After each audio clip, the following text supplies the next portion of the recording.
сейчас разрешите предоставить слово Чрезвычайному и Полномочному Послу Республики Индия, его превосходительству господину Рагхавану. Professor Dr. Vitali Naumkin,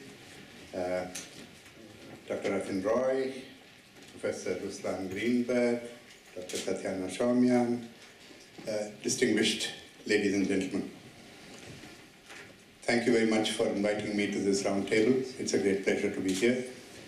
It's, I will say, a very welcome initiative of the Institute of Oriental Studies to hold this round table on opportunities of economic cooperation between India and Russia.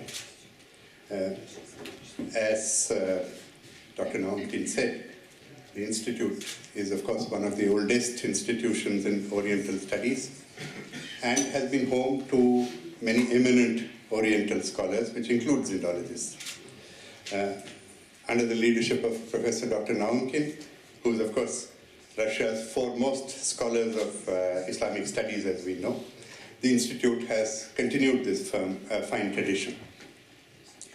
At the Center of Indian Studies, which Dr. Shomyan leads, there is a very active group of Indian scholars who work besides on traditional aspects of Indology, also on Indian polity, society, culture, economics, and we welcome the work that they produce here. So this is actually a very appropriate venue for a roundtable of this nature.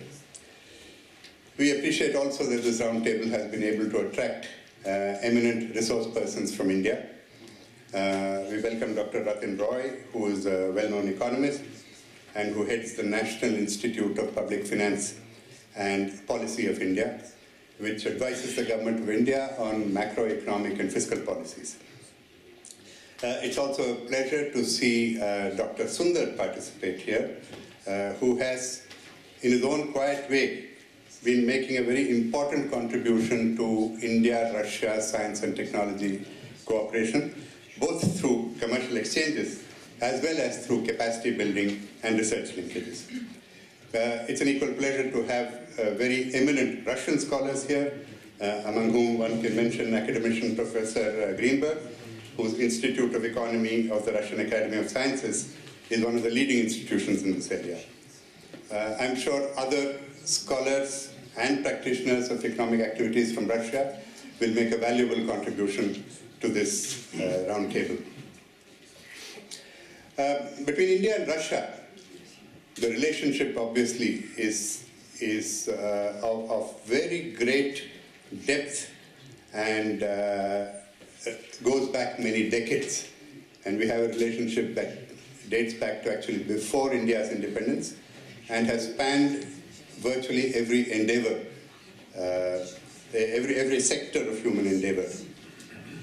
We talk about our relationship today as a special and privileged strategic partnership. And this is something that was reaffirmed when President Putin went to India in December last year, when there was a strategic vision document that was adopted that lays out the vision of the two leaders for the course of the partnership over the next decade and beyond. The full range of the India-Russia partnership is actually too vast to be covered here. It is also something that scholars of India are well aware of.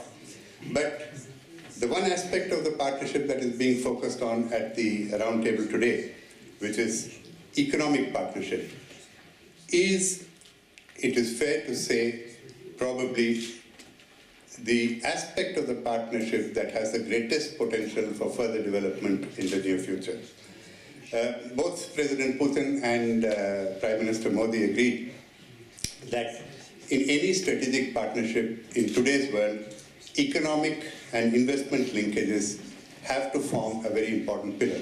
And that is the pillar that the two leaders agreed to develop.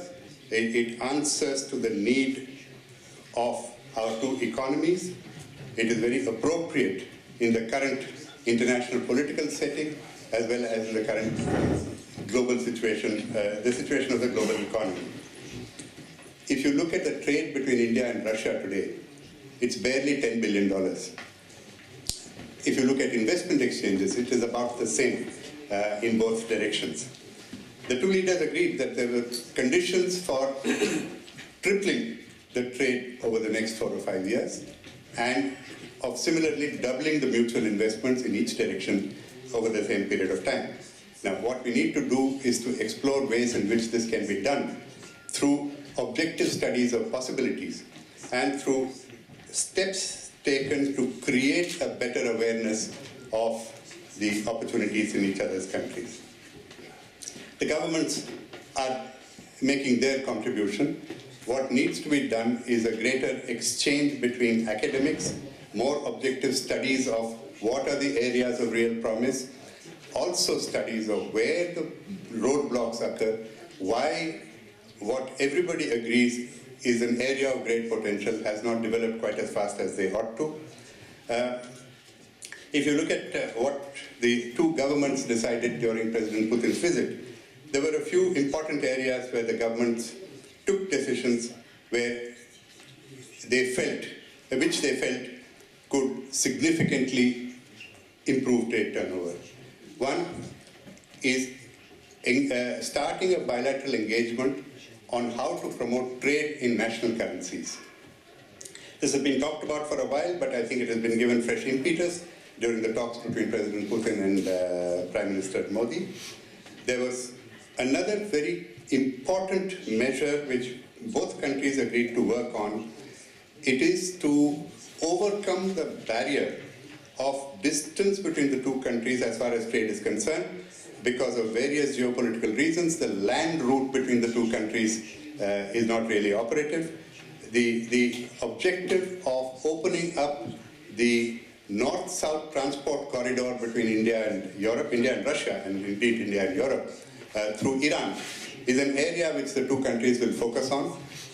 As you know, it is also an area that Russia has been discussing with the Caspian Sea littoral countries and have decided to speed up the international processes that would permit this corridor to start activating.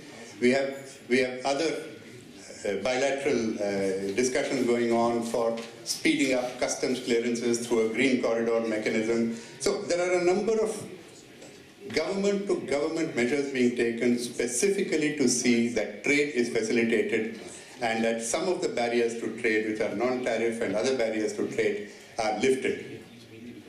We have another initiative which I think I should mention in terms of trade promotion, which was given a considerable impetus during President Putin's visit to India, was facilitation of direct diamond trade between the two countries. Russia, as you all know, is the world's biggest exporter of rough diamonds. They exported about $4.5 billion worth of diamonds in 2013. And India is by far the world's biggest importer of rough diamonds.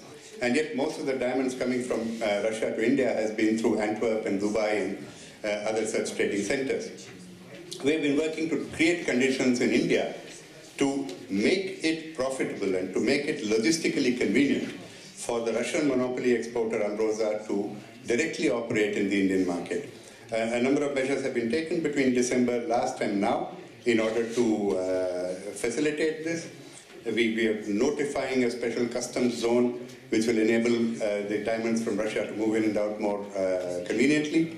We hope that the forthcoming budget to be announced in India will complete the finer details of this arrangement, and we hope that will definitely increase direct trade between India and Russia in diamonds.